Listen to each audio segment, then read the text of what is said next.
या यूट्यूब चॅनलवर KineMaster app शैक्षणिक व ऑनलाईन ट्रिक्स बद्दल व्हिडिओ मिळतील। त्यासाठी मित्रांनो सबस्क्राइब करा व त्यासमोरील बेल आयकॉनला क्लिक करा, म्हणजे माझे व्हिडिओ आपल्यापर्यंत पोहोचतील। शाळेतील मुलांसाठी भाषण व निबंध लेखन तयारी करून घेण्यासाठी हे छोटे छोटे आणि अगदी सोपे निबंध आपणास उपयुक्त ठरतील। निबंधातील जे प्रकार आहेत त्यातील चरित्रात्मक निबंध आपण पाहणार आहोत। या अगोदरचे सर्व निबंध प्रकार आपण डिस्क्रिप्शन मध्ये लिंक आहे तेथून पहा। या व्हिडिओ मध्ये आपल्या निबंधाचा विषय आहे पंडित जवाहरलाल नेहरू। हा निबंध आपण हिंदी मध्ये पाहणार आहोत, लिहून घेऊ शकता, यासाठी थोडा वेळ पण देणार आहे। भारत के पहले प्रधानमंत्री रहे पंडित जवाहरलाल नेहरू। इनका जन्म 14 नवंबर 1889 इलाहाबाद के एक धनाढ्य परिवार में हुआ था। उनके पिता का नाम मोतीलाल नेहरू और माता का नाम स्वरूप रानी था। पिता पेशे से वकील थे। उनकी 3 पुत्रियां थी और जवाहरलाल नेहरू उनके इकलौते पुत्र थे।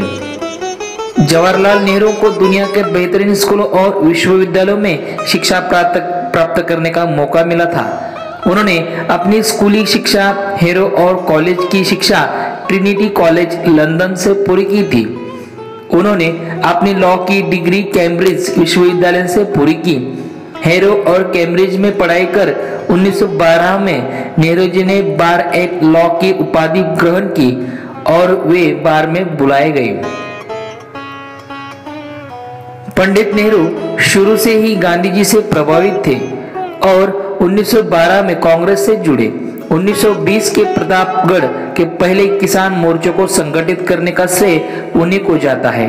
1928 में लखनऊ में साइमन कमीशन के विरोध में नेहरू घायल हुए थे और 1930 के नमक आंदोलन में गिरफ्तार हुए। उन्होंने 6 माह जेल काटी और 1935 में अल्मोड़ा जेल में आत्मकथा लिखी। उन्होंने कुल 9 बार जेल यात्रा की।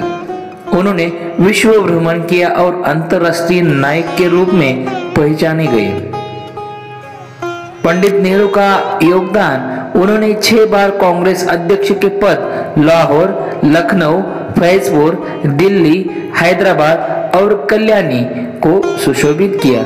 1942 के भारत छोड़ो आंदोलन में नेहरू जी 9 अगस्त 1942 को बंबई में गिरफ्तार हुए और अहमदनगर जेल में रहे, जहां से 15 जून 1945 को रिहा किए गए।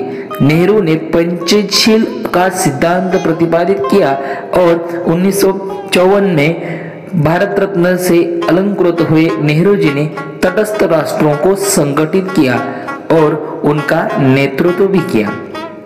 सन 1947 में भारत को आजादी मिलने पर जब भावी प्रधानमंत्री के लिए कांग्रेस में मतदान हुआ तो सरदार वल्लभ भाई पटेल और आचार्य कृपलानी को सर्वाधिक मत मिले थे, किंतु महात्मा गांधी के कहे पर दोनों ने अपना नाम वापस लिया और जवाहरलाल नेहरू को प्रधानमंत्री बनाया गया। पंडित जवाहरलाल नेहरू 1947 में स्वतंत्र भारत के लिए पहले प्रधानमंत्री बने। आजादी के पहले गठित अंतरिम सरकार में और आजादी के बाद 1947 में भारत के प्रधानमंत्री बने और 27 मई 1964 को उनके निधन तक इस पद पर बने रहे। नेहरू पाकिस्तान और चीन के साथ भारत में संबंधों में सुधार नहीं कर पाए। उन्होंने चीन की तरफ मित्रता का हाथ भी बढ़ाया, लेकिन 1962 में चीन ने धोखे से आक्रमण कर दिया। चीन का आक्रमण जवाहरलाल नेहरू के लिए एक बड़ा झटका था और शायद इसी वजह से उनकी मौत भी हुई। जवाहरलाल नेहरू को 27 मई 1964 को दिल का दौरा पड़ा, जिसमें उनकी मृत्यु हो गई। स्वाधीनता और स्वाधीनता की लड़ाई को चलाने के लिए भी जाने वाली कार्रवाई का खास प्रस्ताव तो करीब करीब एक मत से पास हो गया।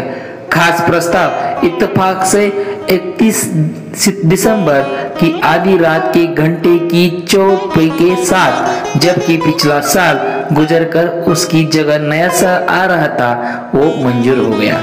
लाहौर अधिवेशन में स्वतंत्रता प्रस्ताव पारित होने के बारे में नेहरू ने कहा कि मेरी कहानी से नेहरू के कार्यालय में लोकतांत्रिक परंपराओं को मजबूत करना, राष्ट्र और संविधान के धर्मनिरपेक्ष चरित्र को स्थायी भाव प्रदान करना और योजनाओं के माध्यम से देश की अर्थव्यवस्था को सुधार करना, सुचारू करना उनके मुख्य उद्देश्य थे। ये हमारे जवाहरलाल नेहरू थे। शालेय निबंध स्पर्धा, भाषण स्पर्धा आणि वक्तृत्व स्पर्धेसाठी ही आपल्याला माहिती उपयुक्त ठरेल। आपण या चॅनलवरती नवीन असाल तर सबस्क्राइब करा आणि या चॅनलवरती अगोदर ही शैक्षणिक व्हिडिओ, शैक्षणिक उपक्रम उपलब्ध आहेत, आपण पाहू शकता। सबस्क्राइब करा, आपल्या मित्रांना सुद्धा शेअर करायला विसरू नका। धन्यवाद।